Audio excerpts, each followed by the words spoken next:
រឿងធំហើយថៃហ៊ានធ្វើមិនគប្បីលើពលរដ្ឋចិនទាមទារឲ្យបើកការស៊ើបអង្កេតជាបន្ទាន់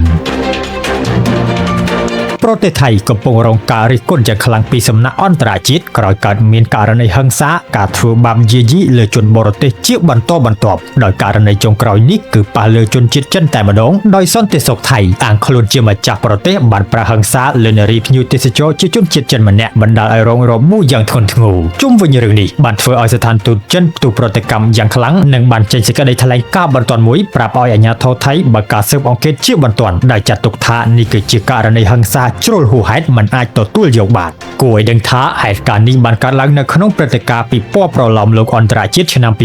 2026ដែលរៀបចំឡើងនៅក្នុងទីក្រុងបាងកកប្រទេសថៃខណៈដែលនារីជាភ្ញៀវទេសចរជនជាតិចិនម្នាក់ត្រូវបានសន្តិសុខថៃបណ្តេញចេញពីកម្មវិធីទាំងបង្ខំហើយថែមទាំងមានការប្រើអំពើហិង្សាបណ្តាលឲ្យរងរបួសយ៉ាងធ្ងន់ធ្ងរទៀតផងរហូតធ្វើឲ្យស្ថានទូតចិនចេញមុខប្រតិកម្មយ៉ាងខ្លាំងការចេញមុខរបស់ស្ថានទូតចិនត្រូវបានគេមើលឃើញថាគឺជាការបង្ហាញចំហយ៉ាងម៉ឺងម៉ាត់ក្នុងការការពារពលរដ្ឋខ្លួនដែលរស់នៅក្រៅប្រទេសខណៈក្រុមហ៊ុនថៃ GMM TV ដែលជាអ្នករៀបចំព្រឹត្តិការណ៍នេះក៏បានចេញមុខមកសុំទោសជាសាធារណៈផងដែរ